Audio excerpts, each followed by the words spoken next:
A lo largo de su historia, el planeta Tierra ha sufrido desastres naturales de diferentes tipos, en los que destacan tsunamis, huracanes, inundaciones y terremotos.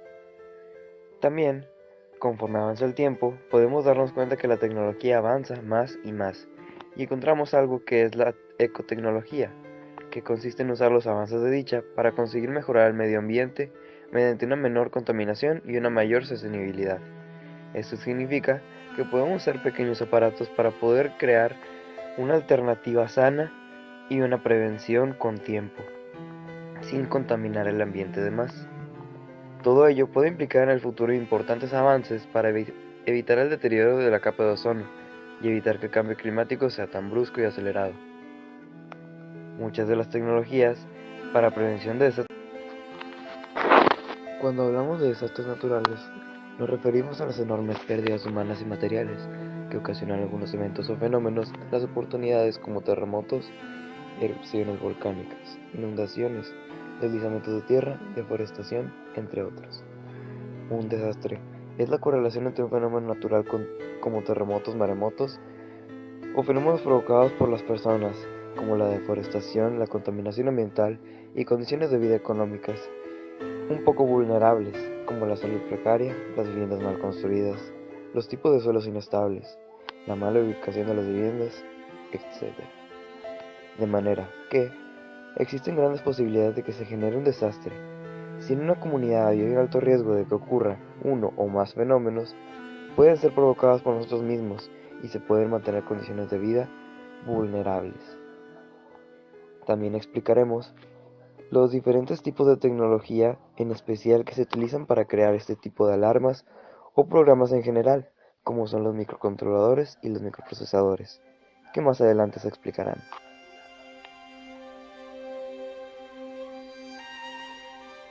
En pantalla podrán observar desastres naturales de diferentes tipos. Desgraciadamente, con el paso del tiempo no se ha podido desarrollar tanta tecnología para prevenir algún tipo de desastre natural que se explicará a continuación en este ensayo.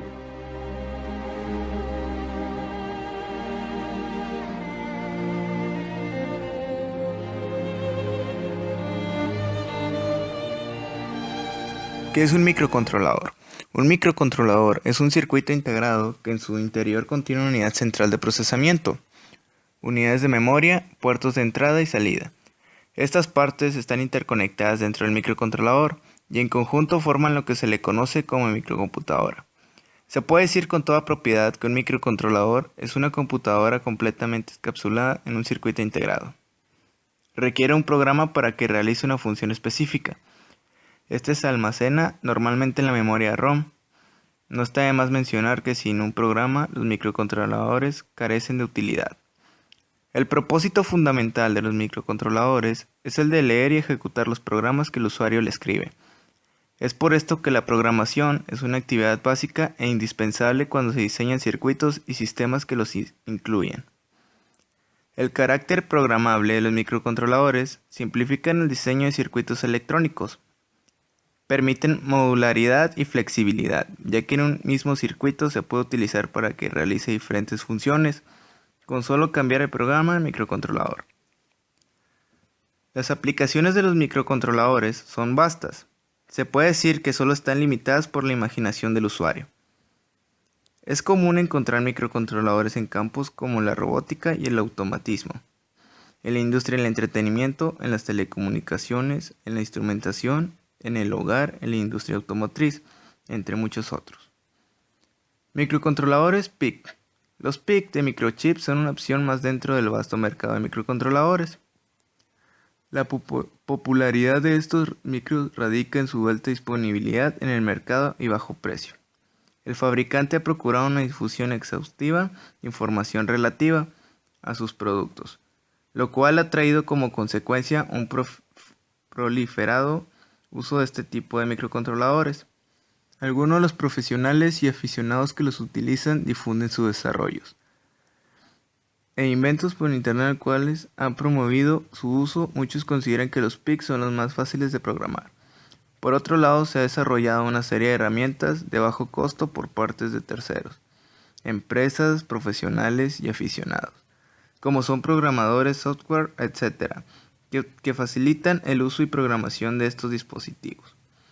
Compiladores de C y básico. Están disponibles para programar los PIC, y de reciente aparición son los PICAXE, que es un sistema que permite al usuario implementar una función con microcontrolador PIC sin siquiera conocer las instrucciones ni la arquitectura propia del microcontrolador. El microprocesador es el cerebro de la computadora. Lleva a cabo o ejecuta los programas y es imprescindible para el funcionamiento del ordenador. Se trata de un chip o pastilla de silicio que contiene circuitos integrados, transistores y que se halla protegido por una cobertura de cerámica y plástico. Su forma es cuadrada o rectangular y su color es negro.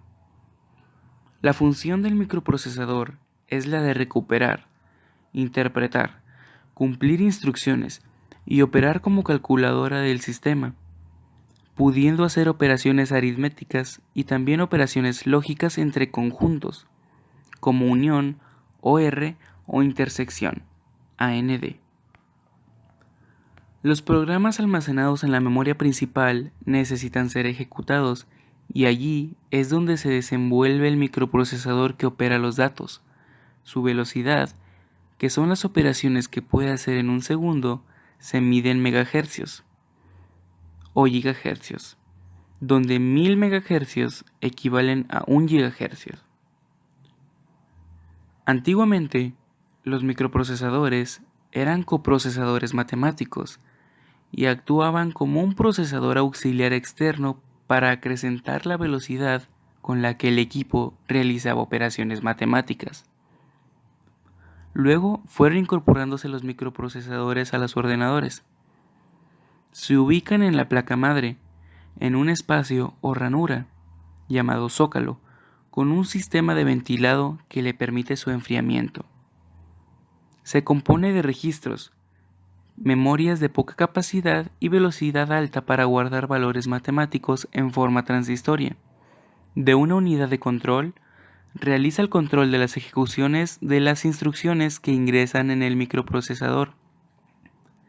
Y de una unidad aritmético-lógica, que ejecuta las operaciones aritméticas y lógicas.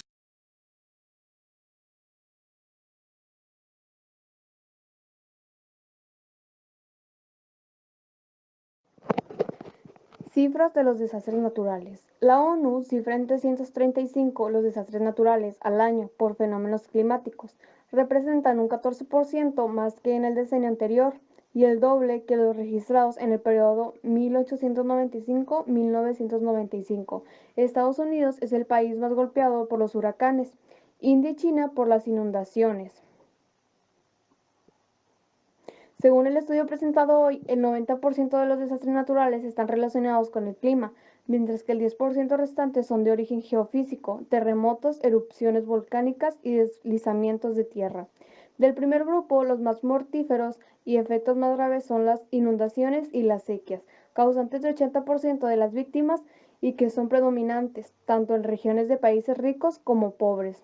Parte de las víctimas de los desastres sufren su impacto por más de un año y son contabilizadas más de una vez como damnificadas.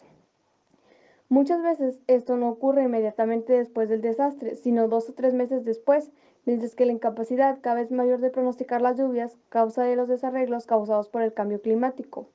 El informe de la ONU asegura que las pérdidas económicas causadas por los desastres relacionados con el clima son mucho más elevadas que los 1.8 billones de dólares calculados en los últimos 20 años, ya que solo el 35% de reportes sobre desastres contienen información sobre su costo financiero.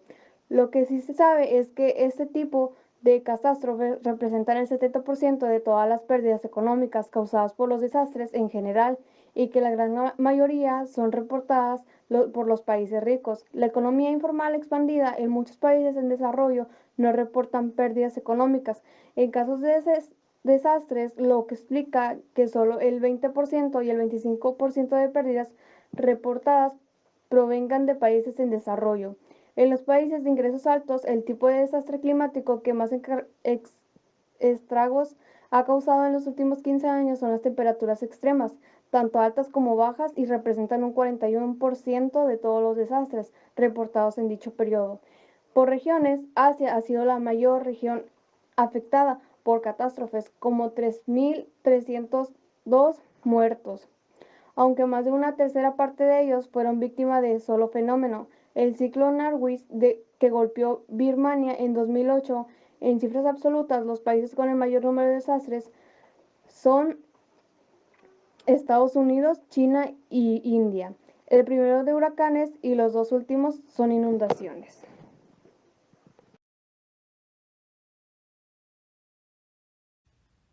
En la tecnología contra incendios están las cámaras contra el fuego. En el apartado de la prevención contra desastres naturales destaca el uso de sofisticados sensores que se sitúan en puntos claves de un área y envían continuamente datos sobre diferentes parámetros, de modo que por su evolución se pueda conocer el riesgo de desastre. Un ejemplo sería en la sierra litoral de Collserola, especialmente controlada por estar en la retaguardia de la ciudad de Barcelona. Se han instalado numerosas cámaras dispersas entre los bosques de pinos y robles, con el objetivo de que dibujen un mapa de temperaturas de la zona. Cualquier elevación brusca de la temperatura en un determinado sector se ilustrará inmediatamente en el mapa como una anomalía, es decir, un principio de incendio, y podrá ser controlada con eficacia y rapidez.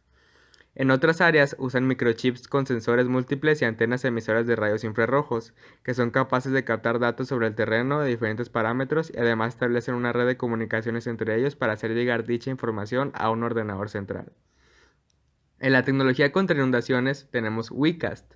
Este utiliza una interfaz web de información y predicción meteorológica para ubicaciones concretas del territorio, es decir, es un servicio web que ofrece información en tiempo real de las condiciones meteorológicas actuales y futuras en espacios determinados, para lo que se usan datos de radar, modelos matemáticos y estaciones meteorológicas. Ofrece datos de intensidad de lluvia, de temperatura y humedad que permiten gestionar episodios tormentosos. Todo ello permite anticiparse a los fenómenos atmosféricos que puedan ocurrir en un periodo futuro comprendido entre 2 horas y 6 días. En la tecnología para detectar tsunamis está el sistema de alerta temprana de tsunamis. Los sistemas de detección desplegados en todos los océanos permiten hacer una predicción horaria de cuándo llegará el fenómeno a los diferentes países, pero siempre en función del terremoto en superficie. Un sensor de presión fijado en el lecho marino se comunica mediante señales acústicas con la boya de la superficie que envía los datos vía satélite a todos los centros de vigilancia de tsunamis, en algunos casos dependiendo de dónde se sitúe el epicentro. El aviso puede dar un margen de algunos minutos o varias horas a la población para evacuar las costas. En el caso de Japón, el seísmo se produjo muy cerca de la costa, por lo que no hubo tiempo para la alarma. SARMEX es una alarma sísmica desarrollada en México que, si la alerta proviene de Guerrero, se difunde con 60 segundos de anticipación en promedio de la Ciudad de México. El equipo cuenta con una bocina externa, con alarmas auditivas y mensajes de voz. Además tiene una pantalla con luz donde se puede leer información previa y posterior al evento de riesgo. SARMEX está diseñada para operar con los sistemas de alerta sísmico de la Ciudad de México, SAS, y de Oaxaca, SASO, así como con diversos sistemas de alerta de otros riesgos. Está diseñado para monitorear en silencio uno de los 7 canales de frecuencia especificados por la NOAA y genera una alerta audible cuando el riesgo está próximo. El equipo proporciona una explicación hablada y escrita de lo que está sucediendo. Estas opciones son seleccionadas por el usuario, ya sea mediante tonos de alarma o los contenidos emitidos por la estación de receptor. Además, el radio puede activar otros dispositivos de advertencia, como un timbre o luz estroboscópica. En la tecnología para detectar avalanchas tenemos el sistema RECO, desarrollado en Suecia por Magnus Rangel. El sistema RECO consiste en reflectores pasivos que son utilizados por esquiadores, alpinistas y grupos de rescate. Estos reflectores son como pequeños discos hechos en un diodo con una fina antena de cobre, envueltos con una lámina exterior protectora de goma, y pueden ser integrados a la ropa de esquí, botas, cascos, etc.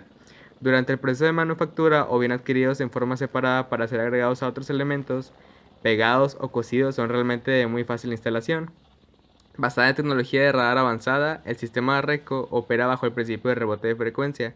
El detector transmite un radar direccional. Cuando la onda golpea el reflector, la frecuencia de la señal rebota hacia el detector. Cuando el detector recibe una nueva señal, el rescatista recibe un tono en sus auriculares, facilitando la exacta localización de la víctima en una avalancha.